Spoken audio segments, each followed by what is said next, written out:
They laughed at her voice, called her uneducated, and thought she didn't belong in their town. But when the truth came out in court, every one of those officers went silent. This is the story of how a single traffic stop exposed a deep-seated prejudice and how one woman's quiet dignity became a roar for justice. Our story begins with a woman in her mid-30s. Let's call her Adana. She's new in town, having recently moved to a small, seemingly quiet American community. Her accent, a soft melody from a distant land, is the first thing you notice about her. One afternoon, while driving home, the jarring flash of red and blue lights fills her rearview mirror. She pulls over, her heart thumping a steady, nervous rhythm. Two police officers approach her car. The interaction starts predictably enough, license and registration. But then, the tone shifts. Adana explains a minor issue with her turn signal, her words carrying the gentle cadence of her native tongue. One officer smirks. He turns to his partner and mimics her accent, exaggerating the sounds in a cruel caricature. They both chuckle, the sound harsh and unprofessional in the quiet afternoon. "Maybe learn English before you drive in our country," one of them sneers, the words dripping with contempt. Adana remains composed, her hands steady on the steering wheel, but a flicker of pain crosses her eyes. She says nothing, her silence a stark contrast to their boisterous mockery. The humiliation deepens. They continue to prod, their dash cam recording the entire ugly exchange. One officer leans in and whispers to the other, just loud enough for her to hear, "She's just another immigrant trying to look important." They finally write her a bogus ticket for a non-existent violation, handing it to her with a final dismissive laugh before driving away, leaving her sitting alone in her car, the flimsy piece of paper feeling as heavy as a stone in her hand. A week later, we're in the local courthouse. The same two officers are there, leaning against a wall, sharing a joke. They're confident, almost arrogant, ready to prove their case about the traffic violation. They expect a quick open and shut session. The judge calls the case, and all eyes turn to the courtroom door, expecting to see a nervous Adana walk in. The door opens, but the atmosphere in the room instantly changes.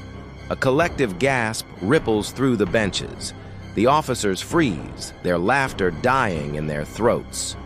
Walking through the door is Adana, but she isn't walking toward the defendant's table. She's dressed in a sharp, tailored suit, her heels clicking with an unnerving authority on the polished floor. She walks past the stunned officers, her gaze forward, and takes her place at the prosecutor's lectern. She arranges her files, takes a deep breath, and looks directly at them. Her voice, clear and strong, fills the silent room. "Good morning, gentlemen.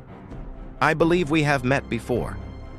Her accent is still there, proud, unashamed, and now undeniably powerful. It's the voice of authority. It's the voice of the lead federal prosecutor assigned to investigate police misconduct in the state. The twist lands like a thunderclap. Adana reveals her true identity and purpose. She explains that she is part of a covert federal task force that has been investigating widespread racial profiling and systemic prejudice within local police departments for months. The traffic stop wasn't a random event for her. It was the final crucial piece of evidence she needed. That flimsy ticket they had laughed about was their signed confession. The courtroom watches, captivated as she presents her case. She plays the body cam and dash cam footage. The officers' own voices fill the room, their mocking tones, their cruel imitations, their whispered prejudice. Every laugh, every sneer, every derogatory comment is laid bare for the judge and the public to hear. One of the officers lowers his head in shame, the weight of his recorded words crushing him. The other stares ahead, his face a mask of disbelief and dawning horror. Then Adana delivers the final blow, her voice resonating with the strength of countless others who have been unjustly judged.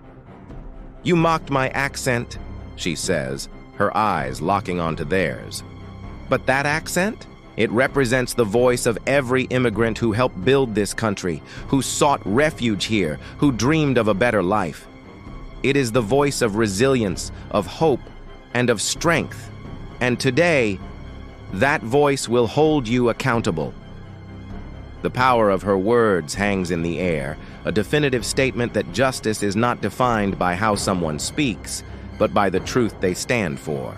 In the aftermath, the officers are immediately suspended pending a full investigation.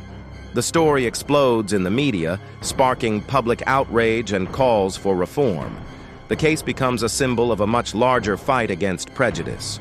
But Adana doesn't celebrate. There is no gloating, no victory lap. Instead, a few days later, she is seen standing on the courthouse steps, alone. The sun is setting, casting a warm golden glow on the building. She looks up at the American flag, waving gently in the evening breeze. In a quiet, reflective voice, she says to no one in particular, "Justice doesn't shout. It whispers, and still gets heard." It's a moment of profound dignity, a powerful contrast to the humiliation she endured. It is a reminder that true strength isn't about being the loudest person in the room. It's about having the conviction to stand for what's right, even when you're standing alone. This story leaves us with a powerful truth about the nature of prejudice and character. Respect is not earned by your accent, your skin color, your job title, or where you come from. It is earned by how you treat other people, especially when you think no one is watching. True character is revealed in those unguarded moments. So let me ask you this. If you witnessed someone being mocked for how they speak, would you stay silent, or would you speak up? Let me know your thoughts in the comments below. Thank you for watching, and if this story moved you, please consider liking this video and subscribing for more content that makes you think. We'll see you in the next one.